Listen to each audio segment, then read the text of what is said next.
Now, Sports Talk with Broads. Here's Hunter Brody.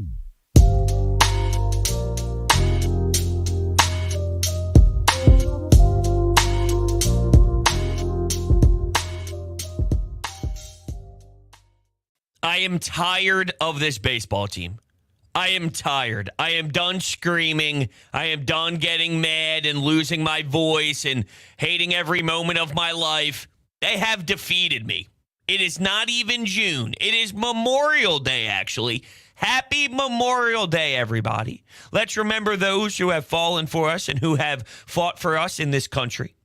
But this team has crushed me internally so much that now I'm starting to get to the point where the screaming and the yelling stops. And when that's the case, where are you? I'm lost. I am lost as a Philadelphia Phillies fan.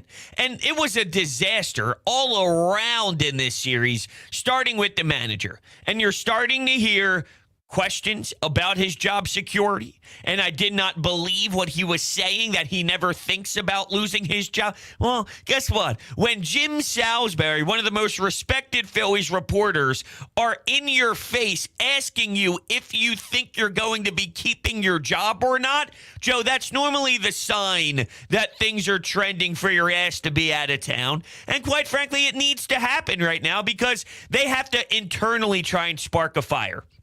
At the end of the day, is he the number one reason why they are losing? No, but I know for a fact that he's not helping them. And if you continue down this path, this is exactly what you're going to see. So I'll take my chances and I'll play the odds that whether someone comes in and changes it or not, the attempt to do something different is there because Joe Girardi looks lifeless and he does make boneheaded decisions. For example, and this is probably more of an organizational philosophy, but there clearly is no pushback from him to start this series off. All right, think about where you are in the division in the NL East and you're looking up at the New York Mets.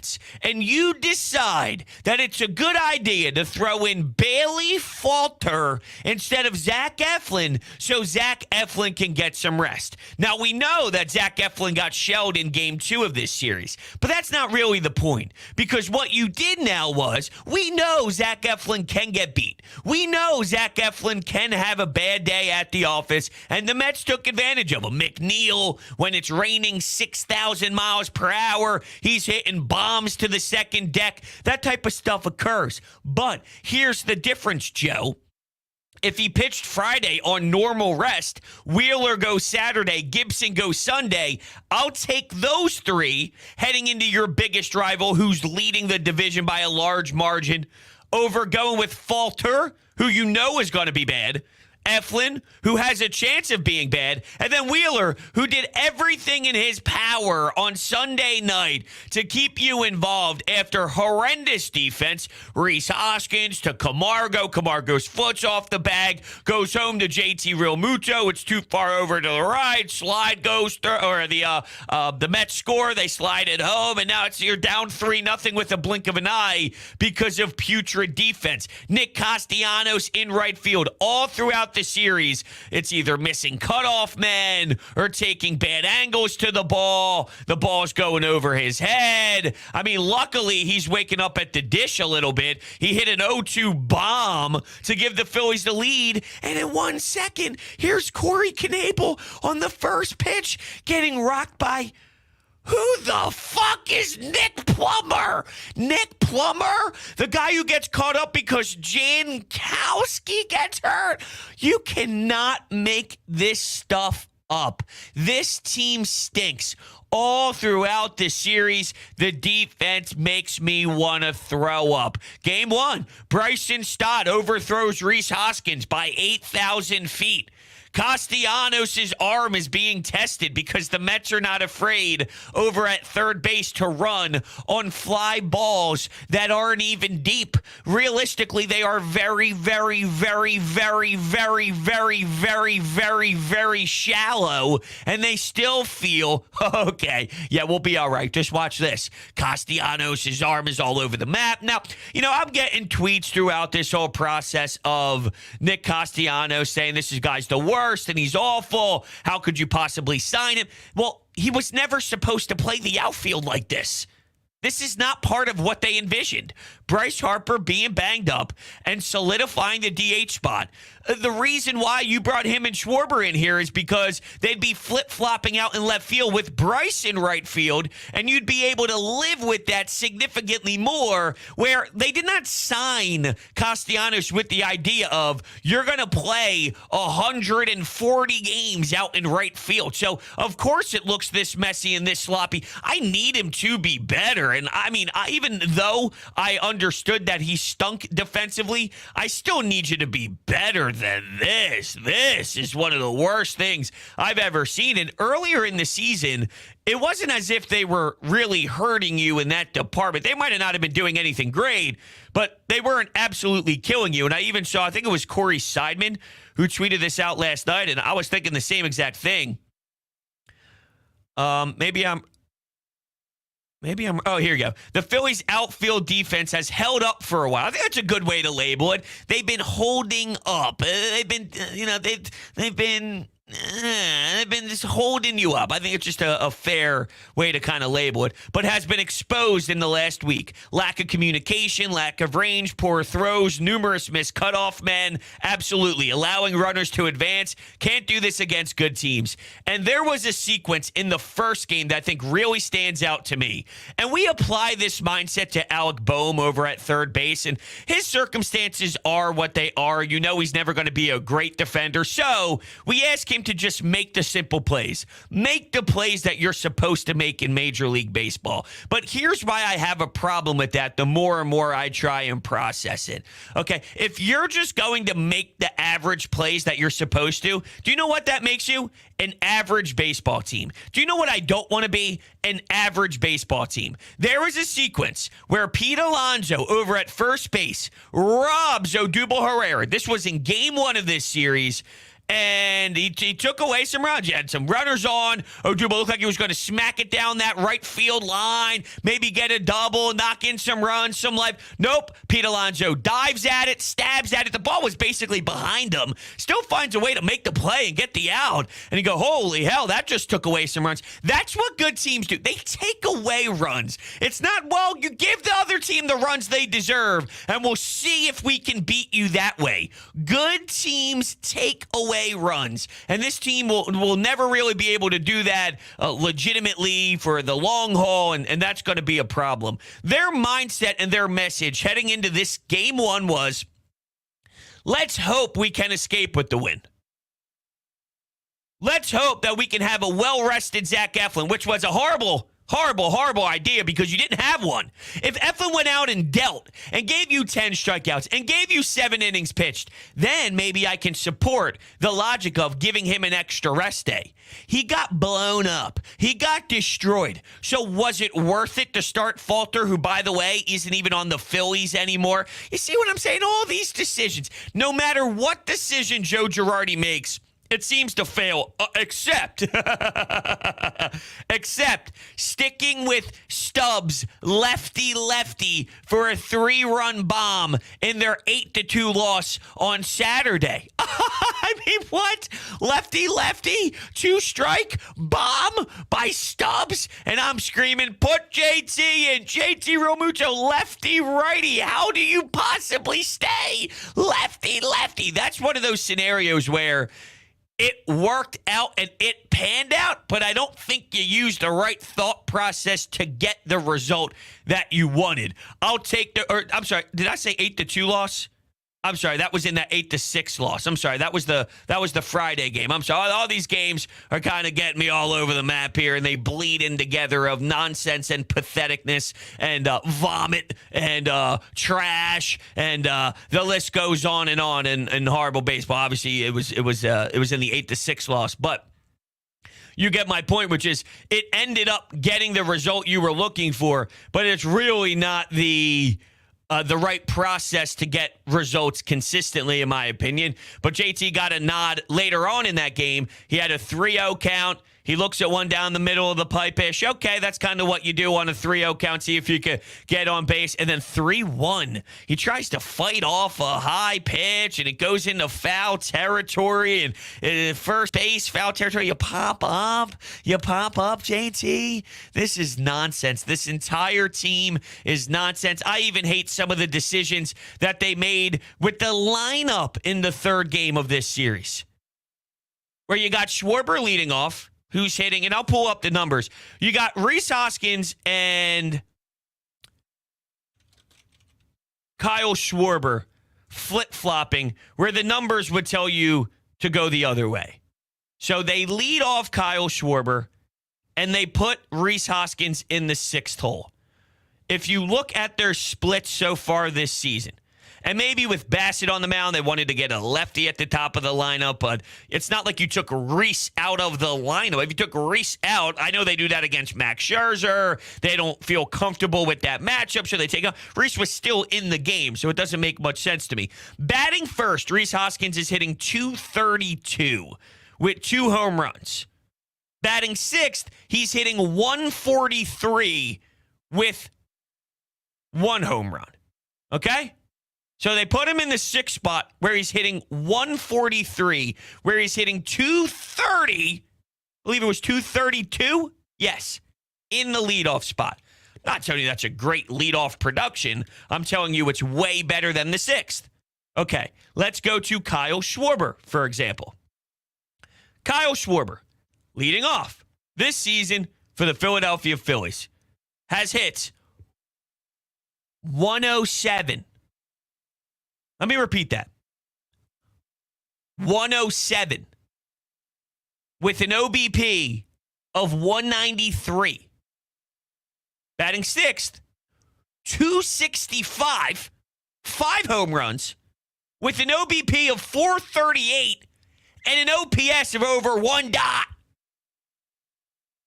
What are we doing? It's clear Schwarber should not be leading off.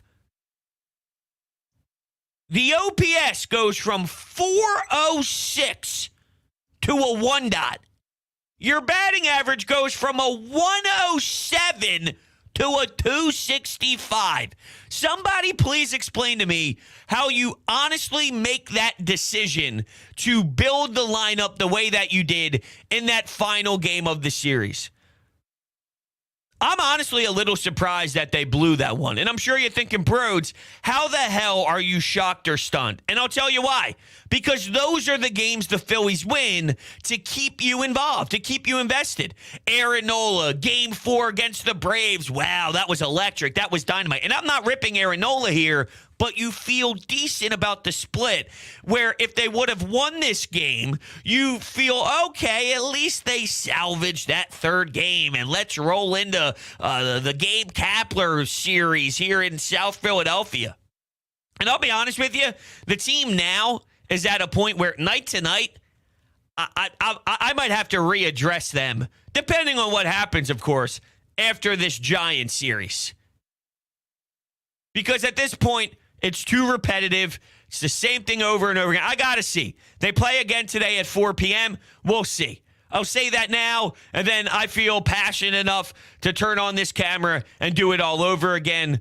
But I feel I need some breathing room. I need distance. It's sort of when you're breaking up with your significant other, and you just need that time. You need that extra day. You need a little bit of time to think about it because you're constantly fighting, and it's back and forth, and it's getting too toxic. I am in a toxic relationship with the Philadelphia Phillies at the moment, and I might need a breath of fresh air. How am I going to get that fresh air? It's not watching the NBA Finals where I'm watching the Boston Celtics now play. I mean, we all have to root for the Warriors to save us here because there's no way in hell the sports world can go through another situation where the Boston city and the Boston fans are going to be winning another banner. So please.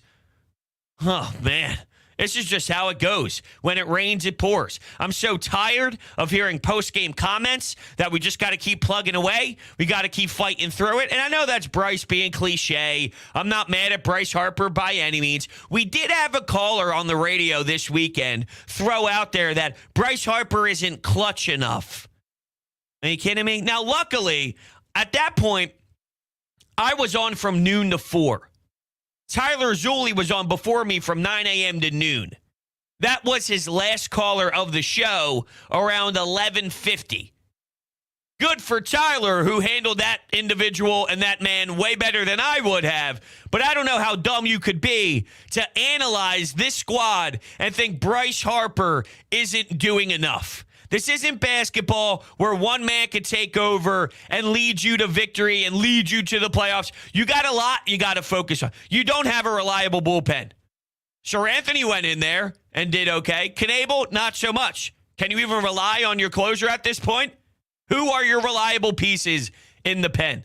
Think about how many painful losses they've had, where you have a Nick Castellanos bomb that you think wins you the game, and then some guy named Nick Plummer takes it deep on the first pitch, and he just gets caught up to Major League Baseball. So damn deflating.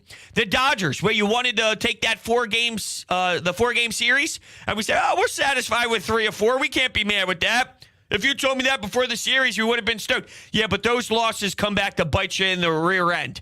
Okay? So that's another one that stings. The Mets one where you were up big, and before a blink of an eye, it evaporated. That costed you.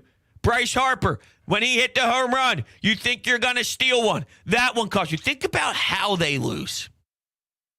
The damaging losses. By the way, I didn't even bring up the fact that Odubel Herrera and Kyle Schwarber are running into one another in deep left center field at the wall, throwing it into Camargo. Camargo's missing Alec Bohm by 8 feet. Now the ball is being thrown around the diamond in embarrassing fashion. It's crazy to think about how piss poor this defense is. We signed up for this. We did. But when you see how tragic, there's a difference between being bad defensively and then this. I really believe that.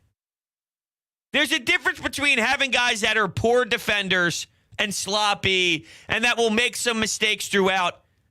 But the fact that guys are not communicating and you're running into one another. Let's look at JT Realmuto and Rhys Hoskins in foul territory, almost by the dugout area. They're both putting their gloves up. They're banging into one another. Luckily, Rhys Hoskins makes the catch. But, I mean, that's different in my eyes than having a bad arm. They're not having a strong enough arm. Someone sent me a video of Odubel Herrera last season getting gunned out at home by Kyle Schwarber of the Washington Nationals at the time. In left field. Gunned out. Got gunned out. By that arm. That arm. Oh, man. I did not expect on May 30th, Memorial Day, to feel this bad about the team. But things are spiraling so far out of control that this is desperation mode. And I believe firing the manager at this point of the season is a desperation move. That's what it is.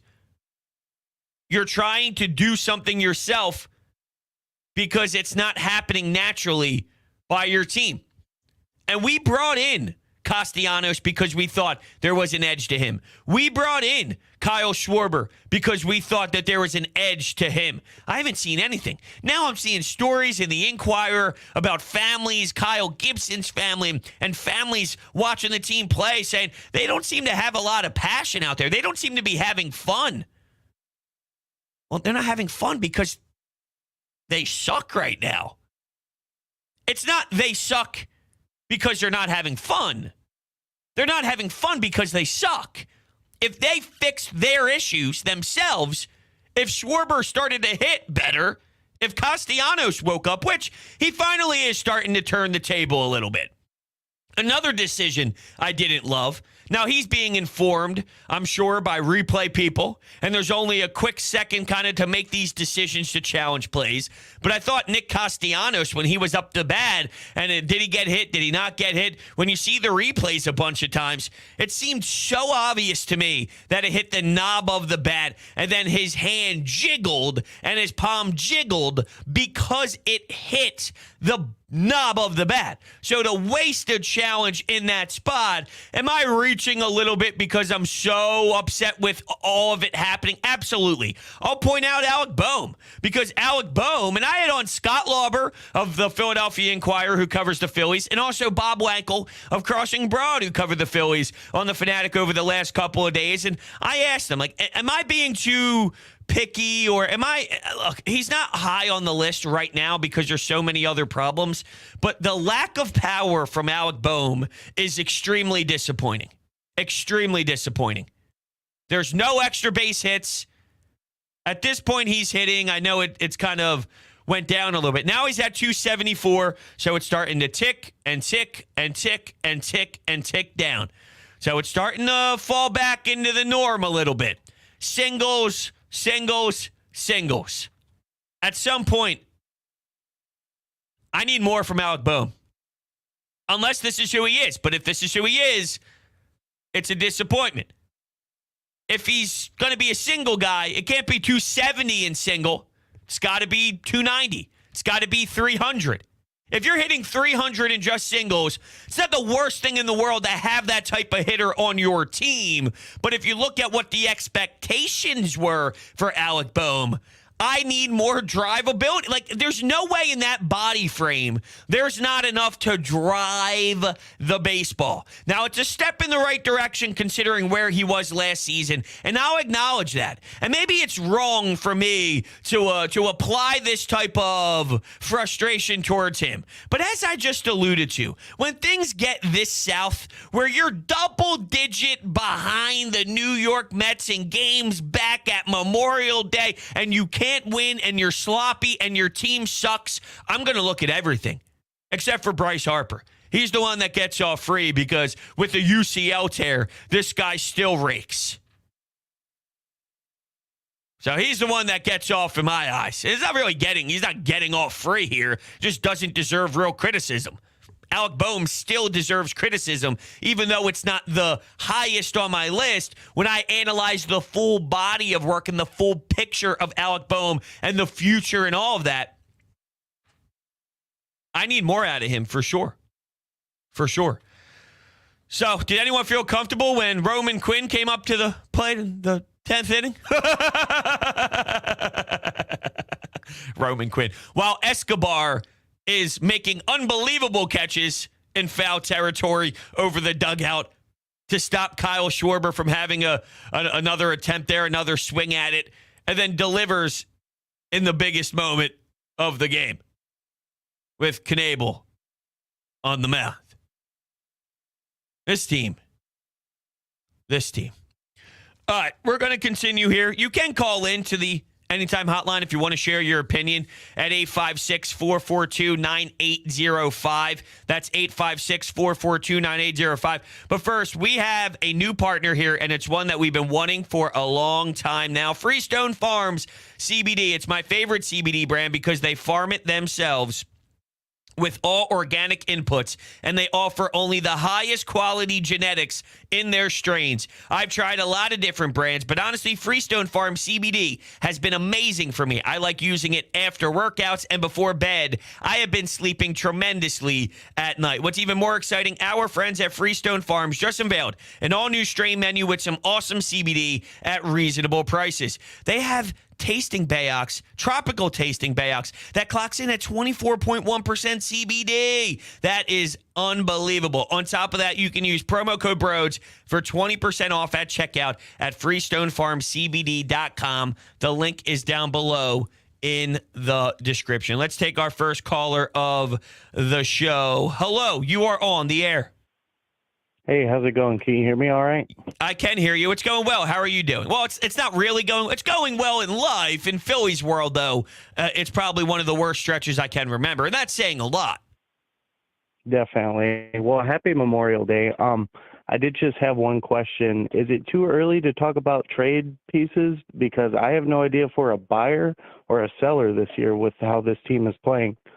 Yeah, I mean, with the contracts that you have, you're I mean, it's too far to have that dialogue when trade deadline comes around. What position are you in with the wild card? I know we're mad now. There's going to be a time where they go on a win streak and we feel a little bit of momentum. Think about last year, right? Last year was a mess. It was sloppy. The Diamondback series late. There were all these situations. The Pittsburgh Pirates series that annoyed the living hell out of us. But then there was the Zach Wheeler moment on Sunday sweeping the Mets, and we felt good about things. And, it's going to flip-flop, and we'll have that momentum ride at some point. So, yes, it's way too early. You're tied to a lot of these names, and Castellanos and Bryce and Wheeler and JT and Schwarber and all. So, if there is ever a time where it does get that bad, and we're talking that bad, and it's hard for me to see that right now because of where we're at, it wouldn't be any of those type of names, to be fair. Right. And then I wanted to talk about the whole Alec Bohm thing. Yeah, he doesn't seem to have any power. We have seen power from him in the past. But if this trend continues, where do you think the best place Alec Bohm would be? Like, are we thinking first spot, second spot, or are we trying to put him towards the back of the lineup? That way, if somebody does get on base, maybe he can somehow sneak them in with a single down the line. I don't mind him, and I appreciate the call. I don't mind him in the 2-hole, to be honest with that. I don't mind him. If this is who he is, then I would trade him. I would trade him. Where would he be? I hope another city, because he doesn't bring enough defensively. I don't think he'd be good at first base. Oh, you hide him at first base. Nah. You move on from Reese. You slide him over to first base or something. And Reese, talk about Scott Boras. Think about where he is. Think about the money that they try and always snag, and they try and milk out the entire process. When you look at his arbitration, things are going to get a little interesting with Rhys Hoskins. If this is who Alec Bohm is, and he ends up being a 270-ish single hitter with below average defense, I'm not afraid to shop him. Not afraid to shop him. I've seen a lot of hate towards Dave Dombrowski, as if this is Dave Dombrowski's fault that we are in this position. And by the way, the phone line, there are some open phone lines, 856-442-9805. I see the chat going as well. I could point out your questions there. And, of course, you could text the Anytime hotline. But when you go back to Dave Dombrowski, he was handed what Matt Klentak gave him. So based off of that, he did what he could.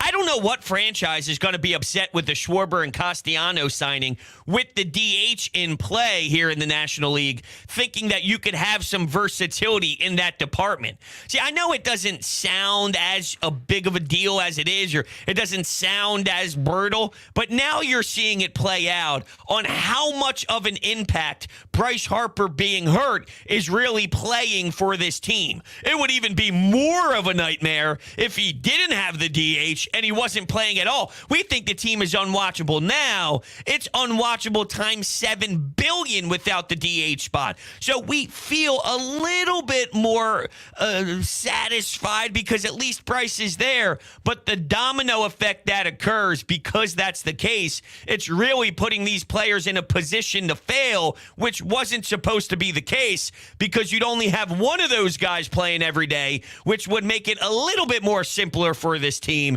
Instead, we're in the predicament that we're at. But I'm sorry, I can't blame Dave here for the moves that he made when he was left with some of the contracts that he was left. You have JT, you have Bryce Harper, you have Zach Wheeler. They felt strongly about Aaron Nola bouncing back, and he's done a tremendous job so far this season. When you have that, and I'm sure they probably anticipated a little more from Rhys Hoskins, but when you have that collective group and you have that unit and they're high on Alec Bohm, you don't just strip it down and sell everyone. That's not what you do. You have to push forward.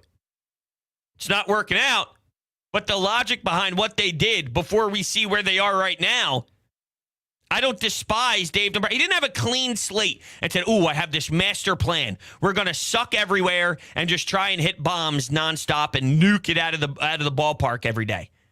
He made those decisions because of where the franchise was when he got handed the keys. And I can't say it was the worst idea in the world. It's just not panning up. But a lot of these guys aren't hitting. They're not hitting. Their defense, I know. Trust me, I know. But they're not even hitting. So when Schwarber warms up and Castellanos gets back into a rhythm, will it end up looking a little bit nicer as we roll into June and July and get away from the start of the schedule, which is extremely difficult, seeing the Dodgers as much as they have and the Mets as much as they have. I'm not going to tell you yes, and I'm going to be fooled by just strength of schedule, because I definitely don't feel that strong to say that. But I know at some point it's going to look better than this. I think. I'm just not ready to go for the blame of Dave Dombrowski. I'm more upset at the players themselves. I'm more upset with Joe Girardi. All the president of baseball operations can do is sell me the blueprint and let me understand the logic that you made your decisions based off of. And at the time, I understood it. And I know that sounds a little crazy considering we're seeing the outcome right now, but this isn't what they envisioned. They're now playing shorthanded big time out in the outfield because of one major loss of the DH spot and the versatility that you can utilize. So this isn't even what they had in mind at the time of signing a couple of these players. All right, we're bringing in Sean. What's going on, Sean? Happy Memorial Day to you, Hunter. How are you? I'm hanging in there this morning. Yeah, I understand. First of all, for those that have given service for our freedom, I thank you. Absolutely. With the Phillies, you touched on the question that I've been thinking about today, and that is, philosophically, what does this team believe in? Maybe that's where the problems start. Like, I look at a team like the Tampa Bay Rays. They have zero payroll. The fans don't go to that toilet of a stadium. They're in the same division as the Red Sox, Blue Jays, and Yankees. And yet, not only do they compete every year, they beat those teams seemingly every year. But they have concepts throughout their organization. We believe in catching the ball, fundamental baseball, pitching, and athleticism. And they go out and they get guys at bargain basement prices, and they fill those roles perfectly. And, I mean, there's no better team in terms of building a bullpen than the Tampa Bay Rays. I defy you, even as a big-time baseball fan, to identify some of the guys that are on their team now. But look at the numbers that are putting up. I mean, the Rays do it every year. The Cardinals do it every year. The Phillies miss the boat every year. And I think that's where it starts.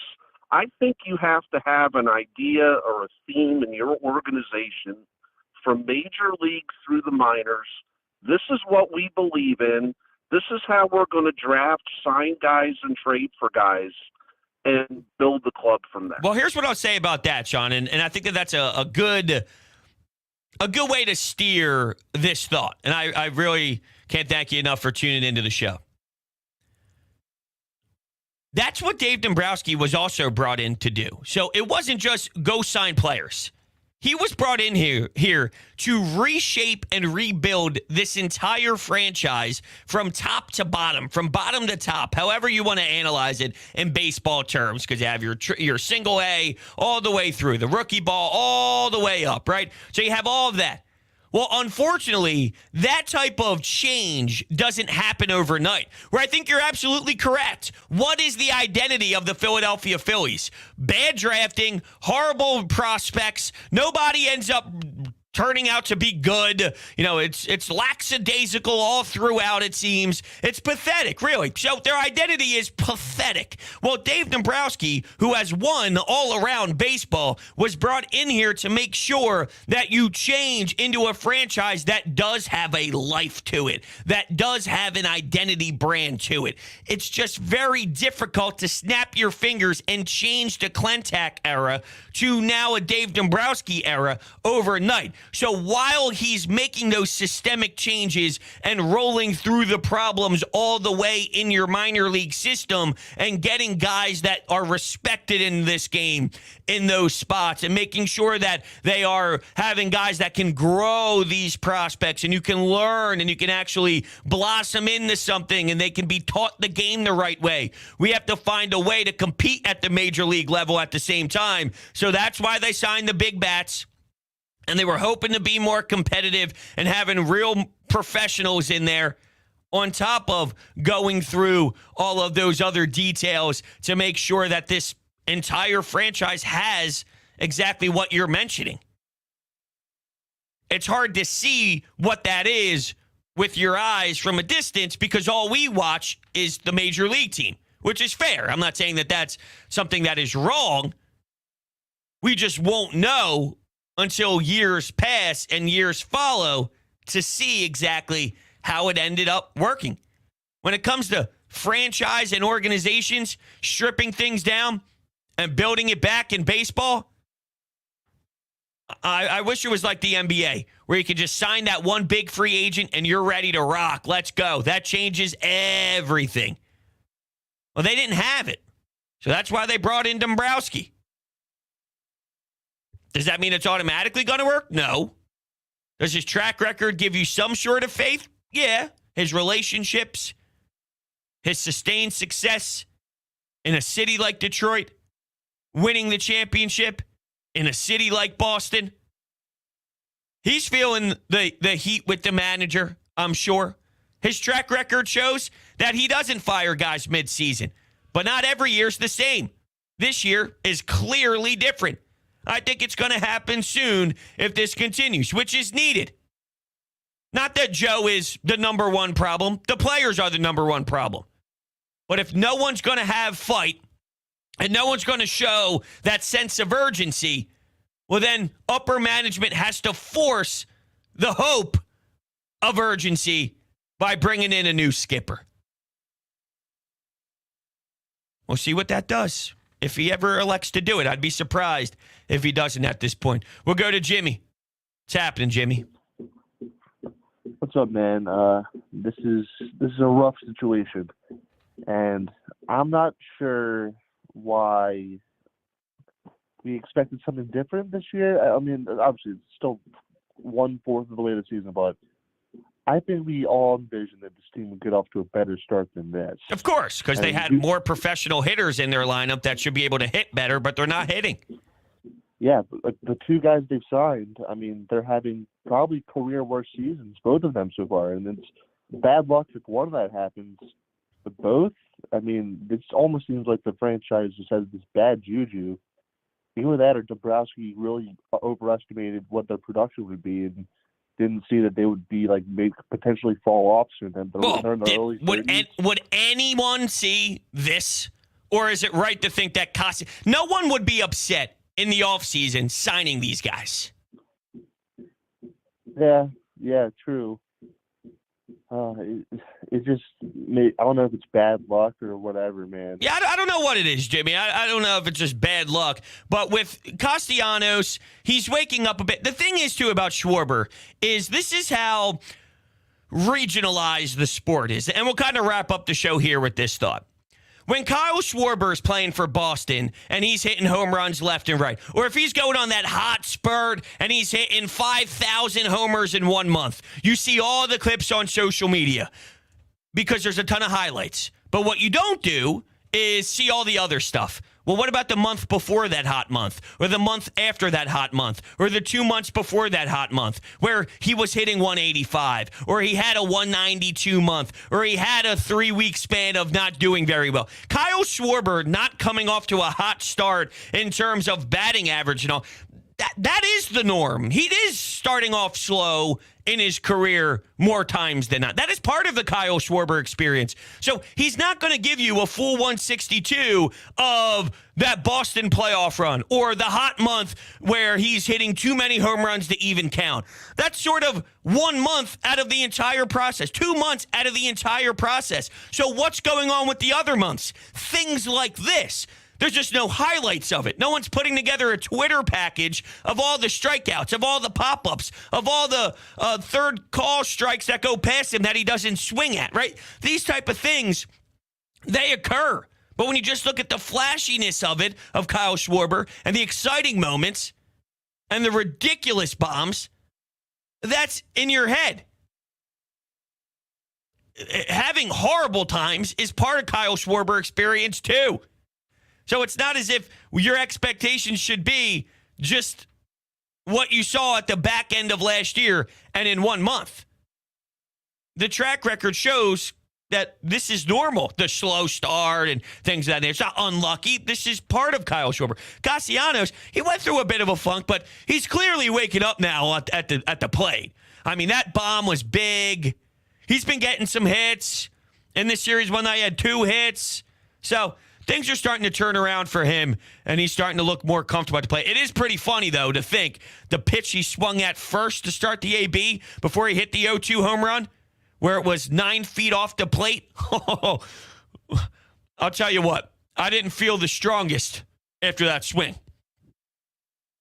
I felt pretty strong after the homer, though. Believe it or not, I thought they'd seal the deal because salvaging the series is the most Phillies thing in the world. But I guess so is blowing it on one pitch to a guy named Nick Plummer. Oh, the Phillies. All right, everyone. That's where we are at. I want to thank everyone so much for hanging out. If you are new to the channel, hit the subscribe button. Hit the thumbs up button as well. If you're looking to buy tickets to go to any event out there, first-time users at SeatGeek get $20 off of their ticket purchase by utilizing the promo code BROADS at SeatGeek's checkout page. That's free parking. It eliminates those fees right from the jump. Promo code BROADS, SeatGeek's checkout page. And then lastly, social media, TikTok, Instagram, and Twitter. Make sure you hit the follow button there. Thank you guys all so much for hanging out with me today, and I will catch you guys next time.